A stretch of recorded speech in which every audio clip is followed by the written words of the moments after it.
ओम हरि ओम हरि ओम। ओम वक्रतुंड महाकाय सूर्यकोटि समप्रभा निर्विघ्नं कुरु मे देवो सर्वकार्येषु सर्वदा। विघ्नहरण मंगलकरणं वरदायक गणराज कृपा दृष्टि हो दास पर सफल बने शवकाय।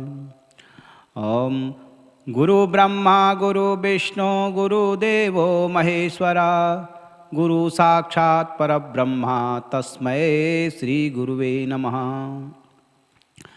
ओम बंदहु गुरुपद पदम परागा सुरुचि सुबास सरस अनुरागा अमिय मूरिमय चूरन चारु समन सकल भवरुज परिवारु।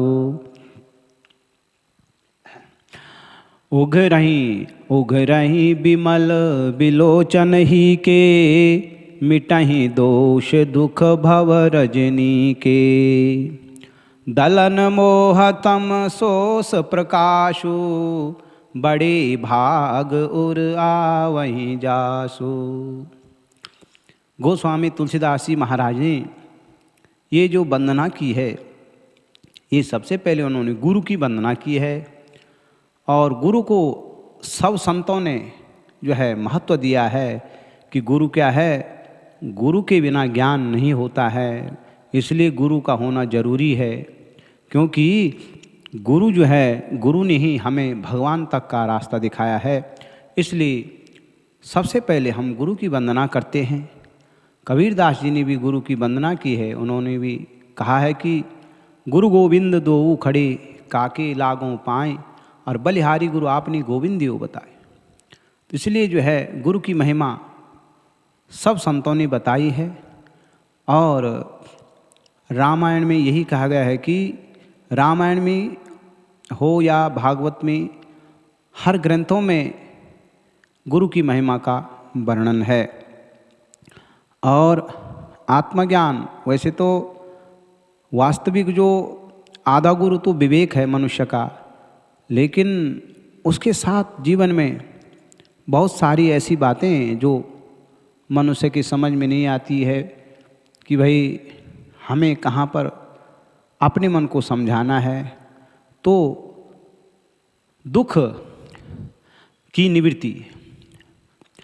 निवृत्ति के लिए गुरु ही उपदेश देते हैं। श्रीमद् भगवद गीता में अर्जुन को कृष्ण भगवान ने उपदेश दिया था। कृष्ण जी ने जो है कहा था कि क्लैब्यम माँ स्मागम पार्थ नैत्यम प्रवर्तते, क्योंकि वहाँ पर उनके जो है तो भगवान है, गुरु भगवान वो तो है ही है, गुरु सबके देने वाले हैं, जो कि सब कुछ दे रहे हैं। तो कृष्ण जी ने जो है अर्जुन को उपदेश दिया था कि क्लेब्यम माँ स्मागम पार्थ नैतत्यम उत्पत्तते क्षुद्रम हृदय दौर्बल्यम त्यक्तौम तिष्ठ परम तप। हे परम तप, हे अर्जुन, तुम उठो और अपने कार्य में जुट जाओ, कायरता को छोड़ो। क्षुद्र हृदय में दुर्बलता आती है, क्षुद्र हृदय में दौर्बल्यता आती है, इसलिए तुम जो है कर्म के लिए तैयार हो जाओ। तो शास्त्र हमारे सबसे बड़े गुरु है और संत तो गुरु है, तो इसलिए जो है और गुरु की महिमा जो है, सदगुरु की महिमा अनंत। कबीरदास जी ने भी कहा है कि जो सदगुरु है उनकी महिमा अनंत है।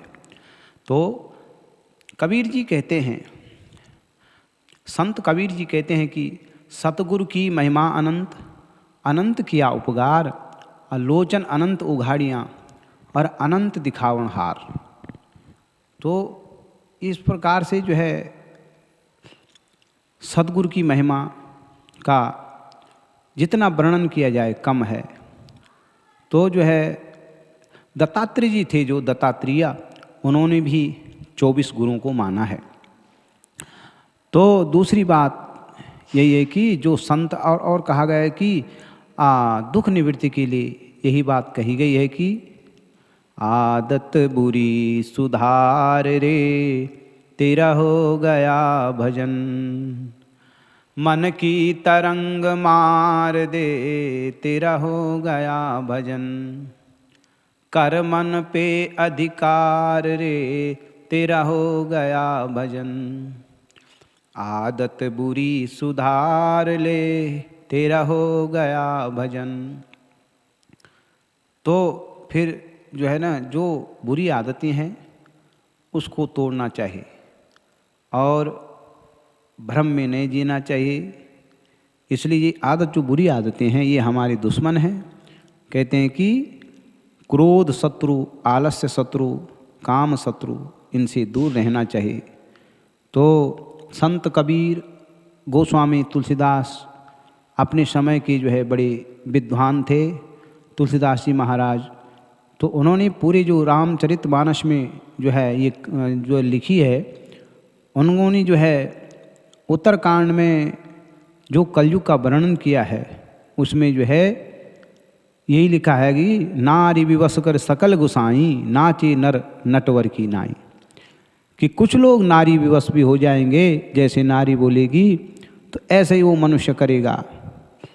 वो मनुष्य अपने दिमाग से काम नहीं करेगा, नारी के कहने से। पत्नी जो कहेगी, नारी का मतलब ये नहीं है माता पिता अच्छी शिक्षा देगी, लेकिन जो पत्नी कहेगी वो वही करता रहेगा।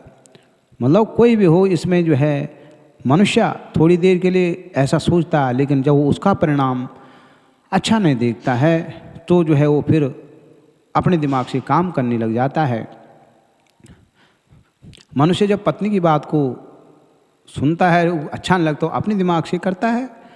तो कहा गया है कि जब जो है हमारे दिल में कोई विकार आता है या हम जो है कोई भी गलत जो है कदम उठाते हैं या किसी के कहने पे चलते, तो फिर हमारे जो है हमें इसका परिणाम गलत होता। तो फिर शास्त्र हमें ये शिक्षा देते हैं कि धीरज धर्म मित्र अरु नारी, आपतकाल परखिए चारी।